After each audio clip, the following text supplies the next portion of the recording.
இறைவன் கோபப்படக்கூடியவன், இரக்கமும் காட்டக்கூடியவன். இறைவன் கோபப்படக்கூடியவன், இரக்கமும் காட்டக்கூடியவன். இறைவனது கோபமும் இரக்கமும் சரிசமம் என்றாலும் அடியார்கள் என்ற அடிப்படையில் அது எங்களுக்கு கவலை என்ன செய்யும், ஏற்படுத்தும். அப்படித்தானே? நம்ம எதுலையும் கூட எதை விரும்புவோம்? இறைவன் அதாவது நம்மளோடு இருக்கக்கூடிய இரக்கம் கொஞ்சம் கூட இருக்கணும், கோபம் கொஞ்சம் குறைவாக இருக்கணும் நம்ம விரும்புவோம். ஆனால் நம்ம சமைச்சுக்கலாம், நம்மளுக்கு கீழே உள்ளவங்கடா. படைத்தவனை பொறுத்த வரைக்கும் படைப்புகளுக்கு அப்பால் பட்டவன். அப்ப அல்லாஹ் தான் சொல்லணும். அல்லாஹ் தஆலா சொல்லுகிறான் சூரா ஆராஃபின் 156வது வசனம், வரஹ்மதி வஸஅத் குல்ல ஷைஇன், எனது ரஹ்மத் எல்லாவற்றையும் விட விசாலமானது. எனது ரஹ்மத் எல்லாவற்றையும் விட விசாலமானது.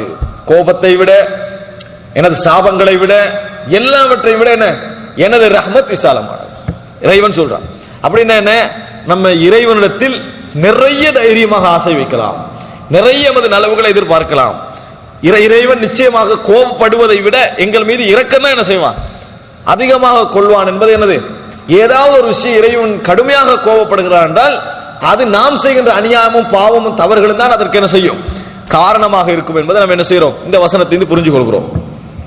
ரசூல் ஸல்லல்லாஹு அலைஹி வஸல்லம் சொல்கிறார்கள், புகாரி முஸ்லிமிலே வரக்கூடிய செய்தி, அபூ ஹுரைரா ரலியல்லாஹு அன்ஹு அவர்கள் அறிவிக்கிறார்கள், லம்மா கதல்லாஹுல் ஹல்க, அல்லாஹ் தஆலா படைப்புகள் எல்லாம் படைத்து முடிந்த பின்னால், கதப கிதாபன், அல்லாஹ் தஆலா ஒரு எழுதுகிறான், ஒரு விஷயத்தை எழுதி, ஃபஹு இன்தஹு ஃபௌக அர்ஷிஹி, அவனது அரசின் மீது அவனிடத்தில் அது இருக்கிறது. அவனது அரசின் மீது அவனிடத்தில் அது இருக்கிறது. அதுல என்ன எழுதினான் என்று சொன்னால், இன்ன ரஹ்மதி சபகத் கலபி, எனது ரஹ்மத் எனது கோபத்தை முந்திவிட்டது.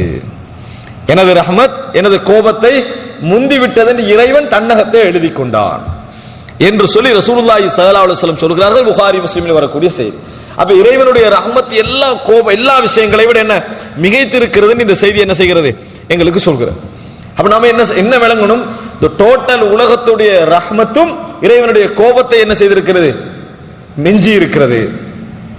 சரி, இந்த ரஹ்மத் இருக்குது, இந்த உலகத்துடைய இந்த ரஹ்மத் எப்படிப்பட்ட இறைவன் இவ்வளவு நம்ம கோபத்தை எல்லாம் மிஞ்சின இந்த ரஹ்மத் என்று சொல்றோமே, அதனுடைய அளவர் ரசூல் ஸல்லல்லாஹு அலைஹி வஸல்லம் அவர்கள் சொல்லி காட்டுகிறார்கள். புகாரிலே வரக்கூடிய செய்தி, அபூ ஹுரைரா ரலியல்லாஹு அன்ஹு அறிவிக்கிறார்கள், ஜஅலல்லாஹு ரஹ்மத மிஅத ஜுஸ், இந்த உலகத்திற்கு இறைவன் வழங்கினானே ரஹ்மத், அதை இறைவன் என்ன செஞ்சான்னு சொன்னால் 100 பகுதிகளாக ஆக்கினான்.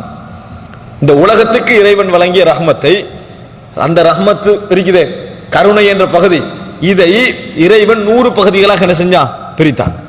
பிரித்து ஃபஅம்ஸக இன்தஹு 99 ஜுஸ்ஆ, 99 தன்னகத்தை வைத்துக் கொண்டான், 99 தன்னிடத்தில் வைத்துக் கொண்டான்.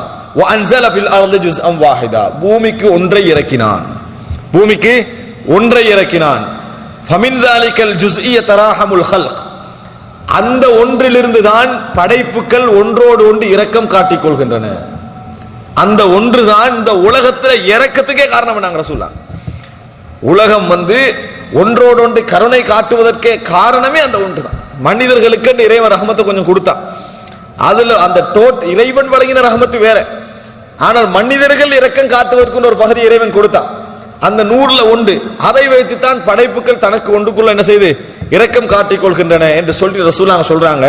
ஹத்தா தர்ஃபஅல் ஃபரசு ஹாஃபிரஹா அன் வலதிஹா, குதிரை தன் குட்டி அதுல மேல என்ன செஞ்சிடக்கூடாது, காலை திடீர்னு தூக்குது என்று சொன்னால் அது அந்த ரஹ்மத்தின் காரணமாகத்தான். ரசூல் ஸல்லல்லாஹு அலைஹி வஸல்லம் ஒட்டகத்தை விட்டுட்டு மற்ற பிராணிகளை விட்டுட்டு ஏதை சொன்னாங்க, கட்டும் வேகமாகவும் உற்சாகமாகவும் இருக்கிறது அது குதிரை. செகண்ட்ல மிரிபட வாய்ப்பு எதுக்கு இருக்குது குதிரைக்கு, அது கூட மிரிபடாம ஆக்குறதுன்னு சொன்னா அந்த ரஹ்மத் தான். ஒட்டகத்துக்கு நிதானிக்கலாம், மற்ற விஷயங்களுக்கு கொஞ்சம் நிதானிக்கலாம், மிச்ச செகண்ட்ல வேகமாக இருக்கிறது அது குதிரை. அது கூட தன்னை குட்டையை மெரிக்காம இருக்கிறதுக்கு என்ன காரணம், ரஹ்மத்து தான். ரசூலுல்லாஹி ஸல்லல்லாஹு அலைஹி வஸல்லம் என்ன செய்தார்கள், அது காலை அப்படி தூக்குதுன்னா படாம அந்த ரஹ்மத்தில் ஒரு பகுதி தான், அந்த ரஹ்மத்தில் ஒரு பகுதி தான். நம்ம குழந்தைகளுக்கு இரக்கம் காட்டுகிறோம் என்றால் அந்த ரஹ்மத்தில் ஒரு பகுதி தான். ஆனால் மனிதர்களுக்கு வழங்கப்பட்ட ரஹ்மத்தும் மிருகங்களுக்கு வழங்கப்பட்ட ரஹ்மத்தும் வித்தியாசம். என்ன வித்தியாசம், மனிதர்களுக்கு ரஹ்மத்திலே இறைவன் ஒரு சோதனை வச்சுக்கிறான், சரியா பயன்படுத்திக்கிறான். மிருகங்களுக்கு அப்படி இல்லை.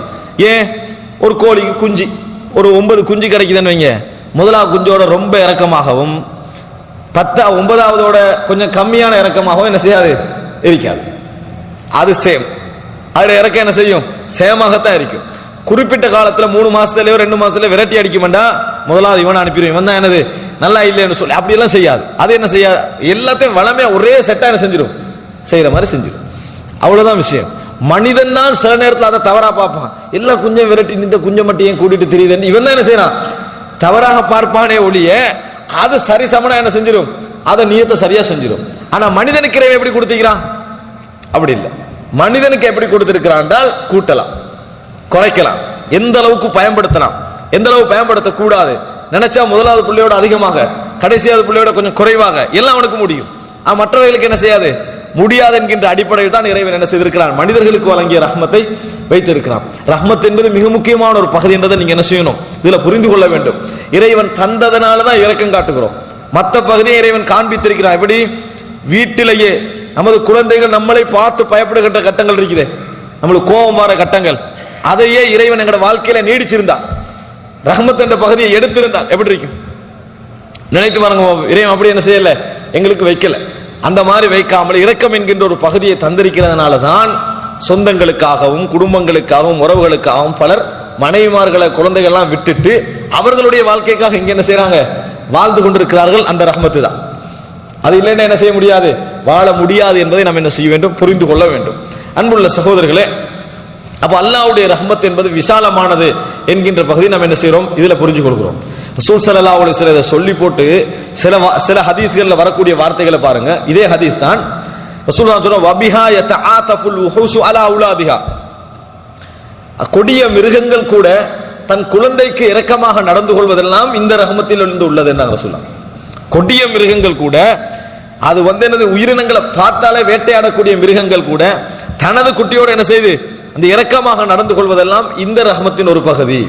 இதுலயும் ரசூல் ஸல்லல்லாஹு அலைஹி வஸல்லம் சொல்றாங்க, முஸ்லிம்ல வரக்கூடிய வார்த்தை, ஹத்தா இன்ன ஷைத்தான, ரசூல் ஸல்லல்லாஹு அலைஹி வஸல்லம் தொடர்ந்து சொல்றாங்க. அதுல சொல்லிட்டு ஃபைதா கான யௌமுல் கியாமா, ஃபைதா கான யௌமுல் கியாமா, மறுமை நாள் ஏற்பட்டு விட்டால் அக்மலஹு அல்லாஹு பிஹாதிஹிர் ரஹ்மா, அல்லாஹ் தஆலா இந்த 99 சேர்த்து முழுமையாக்கி விடுவான். இந்த ரஹ்மத் என்ன செய்து விடுவான், முழுமையாக்கி விடுவான். ஹத்தா இன்ன ஷைத்தான ல யததாவலு யظن அன்ன ரஹ்மத்தல்லாஹி சதஸஹு ஃபீ தாலிகல் யௌம், ஷைத்தான் கூட இன்று அத்துமீறி கொண்டிருப்பதெல்லாம் மறுமையில் இறைவனுடைய ரஹ்மத் எனக்கு இதற்கு போதுமாக இருக்கும் என்கின்ற எண்ணத்தில் தான் என்றாங்க ரசூலுல்லாஹ். இறைவனது ரஹ்மத் என்ன செஞ்சிரும், நாம் படைச்ச காலத்துல இருந்து மறுமை அழிவு வரைக்கும் செய்த அநியாயங்களை இறைவன் ரஹ்மத் என்ன செஞ்சிரும், இல்லாமல் ஆக்கிறோம் என்கின்ற எண்ணம் தான் சைத்தானை இப்படி செய்கிறது என்றாங்க ரசூல் ஸல்லல்லாஹு அலைஹி வஸல்லம். அப்ப பாருங்க, சைத்தான் இறைவன் ரஹ்மத்தை வழங்கி வைத்திருக்கிறான். இவ்வளவு அநியாயத்தை அல்லாஹ் என்ன செஞ்சிருவான், எனக்கு கணக்கெடுக்காமல் இருந்து விடுவான் எண்ணம் அவனுக்கு என்ன செய்கிறது, இருக்கிறது என்று ரசூல் ஸல்லல்லாஹு அலைஹி வஸல்லம் சொல்கிறார்கள். என்றால் இறைவனுடைய ரஹ்மத் எனது விசாலமானது. ஆனால் சைத்தான் என்ன ட்ரை பண்றான்டா, எமக்கு மைனஸான பகுதிகளை தான் என்ன செய்யறான், காட்ட முயற்சி செய்யறான், ரஹ்மத்தான பகுதிகளை அல்ல. எமக்கு என்னென்ன ரஹ்மத்துகள் இந்த உலகத்தில் ஏற்பட்டிருக்கிறன என்பதை காட்டுவதற்கு சைத்தான் முயற்சி செய்ய மாட்டான். கவலையான பகுதிகளை தான் என்ன செய்வான், காட்டுவதற்கான முயற்சி எடுத்துக் கொண்டிருக்கிறான் என்பதை நாங்கள் புரிந்து கொள்ள வேண்டும். அன்புள்ள சகோதரர்களே, ரசூல் ஸல்லல்லாஹு அலைஹி வஸல்லம் அவர்கள் இறைவனது ரஹ்மத்தை மக்களுடைய மத்தியில மனதில் பதிவதற்கு பல செய்திகள் என்ன செஞ்சுக்கிறாங்க, சொல்லிக்கிறான். பிராக்டிக்கலா கூட சில உதாரணங்களை என்ன செய்திருக்கிறார்கள், காட்டியிருக்கிறார்கள். ரசூல் ஸல்லல்லாஹு அலைஹி வஸல்லம் அவர்கள் நபித்தோழர்களோடு இருந்து கொண்டிருக்கிறார்கள். ஒரு குழந்தை, வழி தவறிய ஒரு குழந்தை வழங்கிட்டா, அதை ரசூல் ஸல்லல்லாஹு எடுக்க சொல்றாங்க. உமர் ரலியல்லாஹு அன்ஹு எடுங்க என்றான். தாயை காணாம மிஸ் ஆகிட்டு இந்த குழந்தை எடுங்க என்றார். சில இடத்துல அடிமை பெண்ணுடைய, அதாவது யுத்த கைதியுடைய குழந்தை எல்லாம் வருது. அப்ப உமர்லாம் வைத்துக் கொண்டிருக்கின்ற பொழுது ஒரு தாய் சத்தம் விட்டு கொண்டு தன் குழந்தைய என்னது வலதி வலதின்னு சத்தம் விட்டு கொண்டு புனைய புனையன்னு சத்தம் விட்டு கொண்டு வாரா. குழந்தைய கண்டுறா. உடனே உமர்லாம் அந்த குழந்தைய மடியிலிருந்து எடுத்து அணைத்து கொண்டு ஒரு மூளைக்கு போய் என்ன செய்யறான், அந்த குழந்தைய எடுத்து கொண்டு போய் அனைத்து முத்தமிட்டு அந்த தாய் என்ன செய்கிறார், பால் கொடுக்கிறார். சில செய்திகள்ல வருது, அந்த தாய் பால் கொடுப்பதற்காக தன் குழந்தையை தேடின டைம்ல குழந்தை கிடைக்காதனால அங்க என்னென்ன குழந்தையெல்லாம் கிடைக்கோ அந்த குழந்தைகள்லாம் அள்ளி என்ன செஞ்சா, பால் கொடுக்க ஆரம்பிச்சான். அந்த இரக்கத்தின் காரணமாக கடைசியில் இந்த குழந்தையை கண்ட உடனே அணைத்து எடுத்து ஒரு மூலையில போய் இருந்து பால் கொடுக்கிறான்.